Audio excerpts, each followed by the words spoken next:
Welcome to the Art House. Tonight we have sitting in the orange chair photojournalist, filmmaker, and artist Eric Minh Swenson, also known as EMS. I want to talk to Eric about how he got his start and how he became so well known in the Los Angeles art scene in such a short period of time. Thanks for coming, Eric. Thanks. And for sitting in the orange chair for a spell. I know you've had a deep appreciation for a long time for film, for movies, and the history of filmmaking. How did you first get interested in filmmaking? Well, a lot of it had to do with growing up in San Antonio and coming to terms with my history with my father being an officer in the Vietnam War, and kind of studying that history of who I am and where I came from, and myself being a product of war.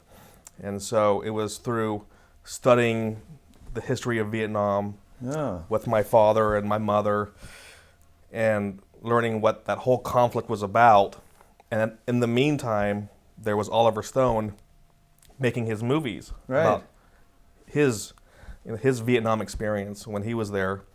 And so it was in '86 when I saw Platoon, and then that was a seminal moment. Were you already in film school at that point? No, I was in high school. Oh, you were still in high school? I was in high school. And, I watched Platoon, and then I started watching his other films and started getting to him as a filmmaker, and as Oliver Stone as an auteur filmmaker. Right. And then I started studying editing and screenwriting and the craft of making films. Started with Oliver Stone. When did you make your first feature-length film? When we first met, you showed me 3 feature-length films that you had done. When did you do your first one? Well, those 3 were done in '04 and '05. Okay. And it was around the time when prosumer cameras started coming out, so you were able to affordably make your own films. Yeah. And so I invested into a camera. And at the time, I was hanging around a bunch of improv actors in Los Angeles. And it was easy to use them for these films. This is when you already moved to Los Angeles from Texas or from Colorado? No, I went from the late '90s. I was in San Diego actually for 3 years, where I wrote a bunch of screenplays. I've been here since 2001, and then 3-4 years later, I made the back-to-back films. Then you started making films with musicians, rappers, different kinds of artists of various kinds. Yeah, I went through a different period because after I made the 3 films and investing money into film festivals, like starting to realize that was kind of a racket. It was like a money-making scheme for a lot of these festivals, and it became I just got tired of it, And then I got a little burned out with hanging out with these actors too. Yeah. And I started wanting to make money, and I got tired of begging for money. Right. To make my movies. Right. So I'm like, and this was during the period when YouTube got started becoming something. And so I decided, well, I should start making music videos. Mm-hmm. And so for about 3 years, that's all I did. I made a bunch of music videos. I did some commercial stuff too, but I made a lot of music videos where I learned the craft of editing even more. Yeah. And I also learned how to edit to music. Music to me is very important in films. So putting all that together, you learned the craft of putting all that together. So when you started to work with artists and make films with artists, most of that apparatus and that construction of making a film, you had figured all that out and had to do it yourself. What I think a lot of people don't realize is that you film most of this yourself, you edit most of this yourself. This is your thing from sort of beginning to end. Right. And you're not hiring editors, you're not hiring people to make this. And you learned all this by just being in the trenches, so to speak, and figuring it out. You've made so many films on artists, and I'm wondering how many have you made to date? 370-ish. 370-ish films on artists. And about how many openings have you documented? I don't know. I mean, maybe 3 to 4. It depends. I mean, some openings I'll go on a Saturday night or a Thursday night. I might go to 3 to 5 openings. So I guess all those count as openings, right? Yeah. Why? There's so many. There's many. Yeah, it's hard to keep track. But what is it that interests you so much about artists in the art world that makes you make hundreds and hundreds of documentations, of openings, and all these films on artists? Where does that come from? Well, it goes back probably to the early, the mid '80s when I was studying Oliver Stone films, and I was, getting into my father being a photographer. I started studying, fashion photographers and Ansel Adams and Stieglitz and all these the F-64 photographers, the West Coast photographers, and then there was always that my own curious mind. I've always been curious. Sure. I've always been a curious person. Okay, and so that's where this all is rooted, is my curiosity. Right. And how things are made or how things are developed and stuff.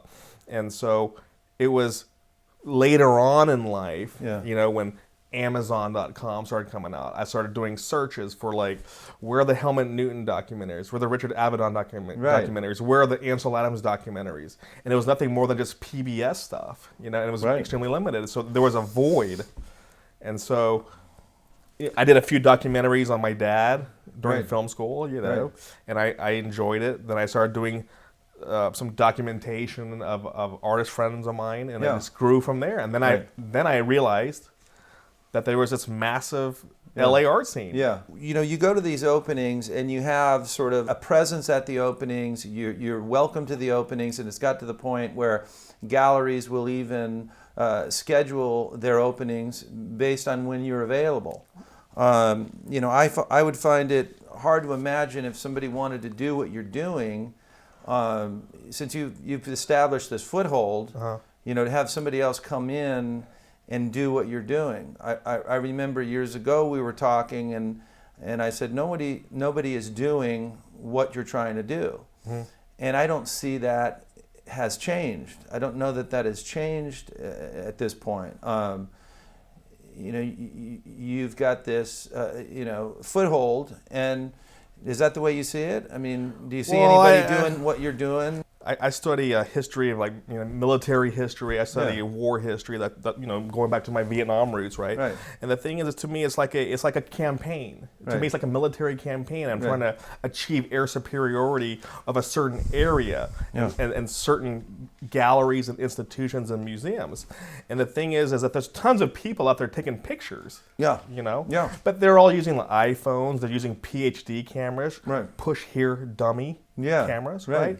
What separates me from those people is that, since I was 16, I was studying Life magazine. I was studying photojournalism. Right. I was studying what makes an indelible image, or an everlasting, or an image into someone's soul. Yeah. And not only that, but creating good exposure. Yeah. Creating these. Exposure is extremely important, and not being able to rely on a flash and available light, those type of things. But I go into these things with a certain sophistication. Right. I have a filmmaker's background. I do films. And a lot of people don't realize that this is valuable until they see what you've done. I think artists don't. It's almost like you've created a certain,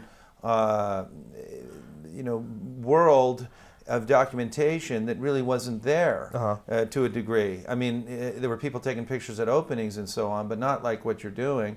So I think once they see what you're doing, they now realize that's something they need, but they didn't know that until you started doing it. Yeah, what I'm trying to do is I'm trying to do a rapid response to this time and place by going and documenting as much as I can while I physically can. Yeah, what I'm saying? Exactly. And I enjoy it. Yeah, you enjoy it. How do you feel when somebody calls what you do paparazzi? That's probably the biggest pet peeve. Yeah. It's so annoying that I really have to hold back, because one of the things is I'm a very likable guy. I'm a nice guy, but I find it extremely insulting to have that kind of seemingly disrespect for what I do and not understanding what I do. Right. And, it kind of feeds itself, because when people say those kind of comments, I do smile, whatever. But honestly, I'm tired of it. Yeah. Well, I can imagine.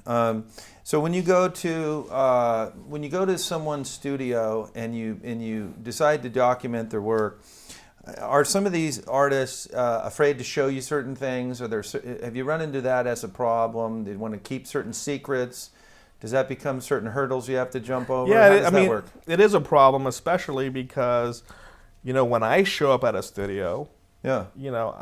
I'm photographing your studio. Yeah. And and it's like people, when they expect me to come, they clean up their studio for me. Yeah, right? sure. And also these things, these are deeply held secrets or trade craft or whatever you want to call it, that these people hold sacred. And they tell you that ahead of time, what they don't want you to show and what they do? Well, sometimes. I'm basically changing the playing field because it used to be, I don't want to show my secrets. Well, because of my survey of film documentation in the art world, I'm changing, because now it's like people want that documented to show that they were the first to do it. Right. Or that they are doing it, and this is the time and date stamp, and they can prove it. Because they used to do that in catalogs. That's what catalogs were. Back when all these exhibitions had catalogs. So now, do you have issues where sometimes you go to an opening? In most cases they know you're coming. Sometimes you may go to an opening and someone is very concerned with their image and having it get out there in the wrong place. What kind of problems have you had with that? With them not liking perhaps what you've done or not aware of what you were doing, and then they see it on Facebook and that kind of thing? Well, I don't really have that problem because, going back to my high school days, I was already studying photojournalism. Yeah. And having the respect. And I'm not really a tabloid paparazzo, I'm not out to exploit people. I'm out to celebrate. Right. My goal is to celebrate and to document. And so the thing is I've earned that trust. I mean, there are institutions that are suspicious of me, or they don't even know me yet. But when I deliver, well, then that changes. But there's a few galleries of upper echelon galleries that they require me to show them the photos first. Right. And I'm glad to do that. Sure. To me, it's kind of a working honor to be. Sure. So now you're getting more interested in making feature-length films again. You just finished a film called Mana. Yeah. That's been shown at several film festivals. And you're working on a new film called Rope. Yeah. So can you tell us a little bit about those? Well, I did the Mana film because I was getting to know the artists that were in the film prior to the film. Right. And the thing is that when you look at California art, you start to understand the California abstraction and also light and space stuff, materials art. Right. And so there's a whole community of artists, especially Venice Beach artists, all the coastal artists. They're all of them are. There's a lot of influence from the aerospace industry and also surf culture and skateboard culture. It's all in there. Car culture, right? Right. Well, I did that film to be. It was more about the majesty and the beauty and the craft of these guys, right? Yeah. Well, I wanted to do something completely different, which was doing this film on rope bondage, which I do kind of consider an art. Sure. Whether you call it shibari or whatever, there is a historical. It's not. I'm not really into the S&M part of it, because people do that all the time. Sure. I'm more about the beauty, and there's an undeniable beauty. So the rope film, just to be clear, it's a. How would you describe the rope film? My approach to this film is to show that women actually enjoy it.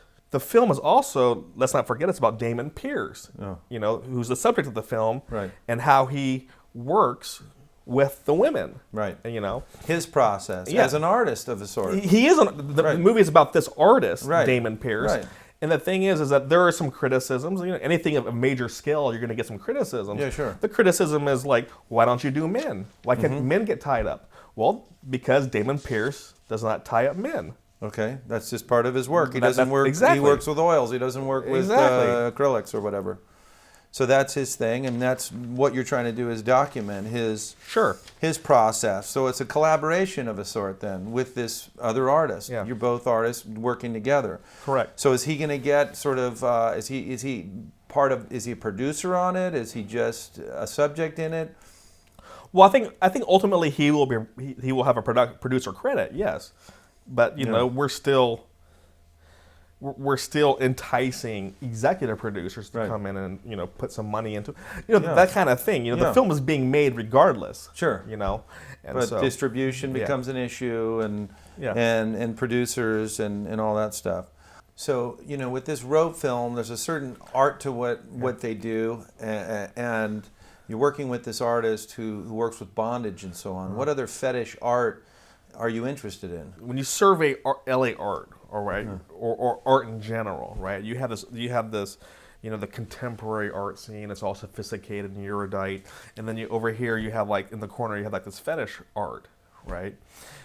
And you can put graffiti art over here, and there's different types of lowbrow people might consider it, and so you have this fetish art or fetish photography, and I've always been into into fetish photography, and also nude photography. My dad did nude photography, a lot fashion photography. There's a lot of nude photography. And by the way, you do not just women nudes, you do men nudes too, which I find interesting. Sure, if men are willing, I would like to photograph them. Yeah, sure. But the thing is that there are people who are uncomfortable with fetish, right? And so that's one of the criticisms that I've been getting as I do more of my own fetish photography and my own fetish films, and also doing my collaboration work with Dave Naz, right? Who I do consider an artist, even though he shoots for girly magazines, raunchy magazines, or whatever. But the thing is there is such a thing as fetish art, right? Yeah. And so so you're interested in that. Do you see yourself doing other films along the lines of Rope or some other similar? What do you mean, like feature length? Yeah. Isn't Rope going to be feature length? Yes. Right. Other feature length films relating to fetish art. I don't know. You don't know? Probably not, because I will get tired of that, right? And then I will want to do something different. Right. So what other feature-length films would you like to do? Have you got any other ideas or projects? Not at the moment. Right. I am. Well, you got enough. I'm doing a continuing series with Matt Gleason. Right. That I have so much material on Matt that I can probably make 2 or 3 feature films on the guy. Wow. Eventually. Right. And him and I had that understanding. And so I've been doing these, lately I've been doing these, I call them the Untitled series. Right. Of Matt basically speaking all one take on a certain topic. Right. And at the end of the day, there will be easily enough for a feature-length film. Okay. Yeah, I could see that, I guess. So that's an ongoing thing. Yeah, But in terms of something down the road, no, there's nothing. You like to make art yourself in the traditional sense, painting, drawing. Years ago, I saw in your apartment some abstract paintings. So I know you like to do abstract paintings, almost in a similar vein of Gerhard Richter. And now you've been doing these charcoal drawings. And where do you see that going? Well, I've been doing my art since high school also, because I had friends that were all artists, and I started doing airbrushing, and I got to a point where, when I was in mid-high school, I wanted to be an architect. So I started doing drafting, and I started designing homes, and I started doing that kind of stuff, And then from there I started painting and started working with acrylic paints, and then I started doing oil paints. It's just not. I don't know if I took myself seriously, but I did it seriously. But it was, to me, it was a form of therapy. It was therapeutic. Sure. Yeah. Not thinking that I would have a career or I would sell. I mean, I did sell stuff. And amazingly, there are a few people out there that have big collections of mine. Okay. Right? Yeah. And anyways, but the thing is that recently I started doing these charcoal drawings, inspired by certain, artist friends of mine, like yourself and other people. Yeah. And I just wanted to do something kind of loose and basing it on a principle that Jack Rutberg told me, like, get drunk and paint. Right. In this case, get drunk and draw. And draw. Drink and draw. And then in the meantime, let's make people happy. Yeah. And let me do pictures of people I know. Yeah. Right? And then tag them on Facebook, Right. and they feel happy. Yeah. And it's getting to a point where people are starting to feel left out. Right. But I will get to you. Yeah. We talked about this, some time ago, about this dynamic where if you paint a certain amount of people in a certain scene, everybody is going to want to be in that group. It's a human condition that we have of wanting to be in the group. So, I did a book on artists that was that phenomenon. You're doing something with the charcoals and with the photography that creates that dynamic where people are tripping over themselves wanting to be in the group or in your gallery of images or in this case, your drawings. Right. Isn't that an amazing phenomenon? It has its life of its own. It has an exponential, force almost. Yeah, the thing is it's not really about am I good or not as an artist. What it is, it's about publicity. Right. I'm creating this publicity by doing these charcoals, like I do my photography and my films. Right. It's all about publicity. Yeah. And then, I do a certain, group of people, which is expanding. Right. And so and then people want to be part of it too. Well, but if it has your stamp on it, EMS or whatever, your name on it, then that's in that group. Yeah. And that's why I think that they're so sought after already, and I know you've been offered, shows with those drawings already, and it's just an amazing. Oh, I got offered a show tonight. I got offered a show like, hey, I want to do a charcoal show with you. Yeah. It's but I'm not, the charcoal drawings is for fun, and getting a little publicity and making people happy. Right. Where do you see yourself in 5 years? Where would you like to be, or where would you see yourself? Well, people ask me, what are my goals? And my goal is to eventually have a museum-level film festival of my films. Right. And that's just a fait accompli, because I have confidence that it will happen, because the films that I'm doing and the subjects are important. Right. That's undeniable, right? Absolutely. And so that's if I can have museum exhibitions, eventually have retrospectives, right?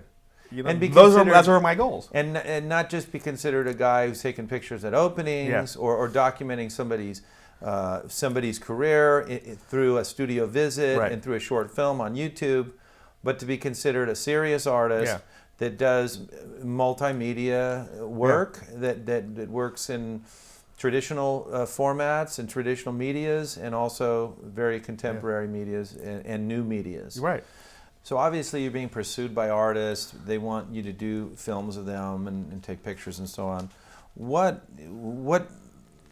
is the determining factor on whether you're going to do like an actual film on an artist who approaches you? A lot of it has to do with what they want.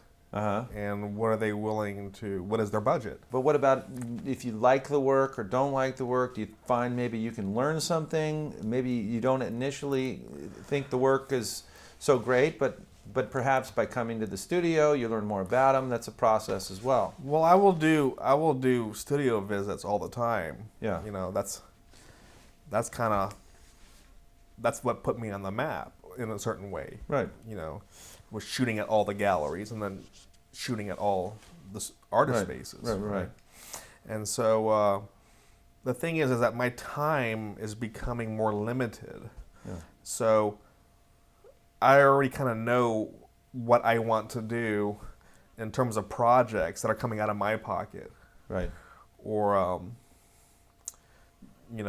and so, but the thing is that now I'm getting like someone like Andy Campagnoni, my friend, producer Mana, and other things. She is getting to a point where if I do certain films that she wants to be a part of, she will help executively produce these films too. Right. And there could become more players down the road too. Sure. And there might become people who come to me with projects and ideas. With a decent budget to do something that might require me to travel. Who knows? These opportunities are there. the thing is that I don't do as many films that I used to do Right. on the house. Right. You know, because I just don't have the time. Right. And because I'm getting so much work anyways, paid work, Sure. that, you know, I will do a studio visit, and sometimes I could tell that some artists will get frustrated because I haven't visited them, and they've only been nothing but nice to me, and they've thrown carrots at me to lure me to their studio. But it's nothing personal. I just don't have time to go to Malibu. I don't have time to go down to Costa Mesa or these places that are out of the way unless I schedule 3 Several to things. 5 studio visits all in one day. And I have in that area, because I also have to consider traffic, Right. rush hour, those type Right. of things. Right. You know what I'm saying? So if they arrange for a car, that would make things different. Well, the thing is that there's 2 types of films that I do. There's those who hire me Yeah. to do films so they can get publicity. Uh-huh. You know, because that's the future now. You know, the importance of documentation and Yeah. creating your own history. Yeah. What I yearn and go after and challenge myself to do is to get that historical documentation of the current LA artists who are lacking in film documentation before they are gone. And Right. within the next 5-10 years from now, a lot of them will be gone. Like Lynn Folks and artists I mean, like you that. can go on and on and on. I mean, Yeah. like, let's just say, in general, the whole Yeah. Cool School, right? Right. And All those guys, yeah. And there have been some people that I've missed. Right. You know, That have already gone. Mike Kelly. Ken Price, and you know, sure. A lot there's of a guys. whole list of these people. Right. And so I'm trying to seize on these opportunities. So what do you, who do you want to film? What do you want to film that's a little out of reach that you'd like to get to? Would you like to talk about that? Somebody you'd like to, I mean, I know Lynn Folks for a long time was somebody that, you know, I wanted to paint, you wanted to film. Right. And we were working on something together. But you've gotten to a point where you've got a film in the works with him. Who else do you want to, who else are you pursuing that you would like to do a Well, film on? I would love to do a film or even a studio visit. And when I say a film, it could be a short, something short too. But it's not really, you know, I don't have to do a film. I can do a studio visit, do my photos. Right. I would love to do Hockney, of course, Right. Ed Ruscha. I want to go to the big guys. Yeah, sure. And then, you know, I would love to do a film on Mary Kors. Uh-huh. You know, Helen Pashkin, Right. Dwayne Valentine. Well, Helen, and some of these, like you said, are getting to an age where you got to do it now. What is the one thing that you would say that has made you successful? Everything that I've done that has brought me to where I am now, and in this orange chair, Yeah. actually it can be all brought down to its lowest common denominator on one word, and the word is trust. Okay? Okay. And it's through trust that I've gotten to where I am. And Right. not only that, but with endless possibilities, you know, because I could be a talented photographer, a talented filmmaker, but if people don't trust me, I can only get so far. You won't have the access. Yeah, so trust has been the biggest thing for me to get to where I've become Right. and where I'm going. You know? Well, that leads me to my next question. You know, on Facebook, you have a certain personality. Right. You know, you're on Facebook a lot. You put a lot of your work on there. You have a certain dry sense of humor, Yeah. and that not everybody gets. Right. But it's part of your personality. It's part of you. Uh-huh. You know, can you talk a little bit about that for someone who might not? Well, no one's going to always understand everything that you post or everything that you say, but you know, even I don't get some things that you say, and it could potentially, you know, if it's misunderstood, you know, offend somebody. But I almost always get what you're doing on there. Tell me a little bit more about that part of your personality. Well, I love satire. I love irony. I grew up on David Letterman. Right. The driest person who, you know, I grew up on Letterman. Yeah. But I'm a Sagittarius. I like to have fun. Yeah. You know, I like to have fun with the ladies. It doesn't matter, you know, you're an elderly woman. I like to have fun. I like to seduce and there's this one thing when I was in high school, right? Imagine how I am now, right? My public persona in the art world, right? Multiply that by 10. Yeah. That's how I was my junior and senior year in high school. Right. Here I was in high school. I was like the king of the hill. I was a photo editor for the yearbook and newspaper. I was everywhere. Yeah. In high school campus, right? Yeah. I had so much privilege that I didn't even have to go to classes because my teachers knew that I was out doing award-winning photography and covering major events for our high school. Right. Right. Right. So. Was some of this personality evident? Like even I said, then? yeah, of course. And your satire and your humor. Totally, but multiply that by 10. Yeah. I was an ass. Yeah. Right. Okay. Yeah. Complete utter ass. Yeah. But my work was good. That was undeniable. My work was good. Yeah. I was winning all these awards, all these contests. I started getting offered scholarships. All this. But the thing is, the editor of my newspaper in high school, my senior year, summed it up this way. Okay. He told everybody once in front of me that Eric is the biggest ass, but one day I saw him actually in the corner thinking. Right. I do think. I'm a thinking person. I'm a very deep person. Absolutely. And the thing is, when I go out on the scene, I go to openings, all that stuff. I have. I'm like in this military mindset. Right. I'm like this special operator going in, commanding a room, working the corners, picking off people. I'm like an assassin. Right. Trying to get the shot. And trying to get the shot, Right. Get the angle and try not to being disrupt fast the flow. Yeah. Because there's a flow at these openings and you don't want to be in the wrong place. Yeah, I'm like a mercenary. I'm a killer. I want to do it. I want to do it quiet and I want to be swift. But the thing is like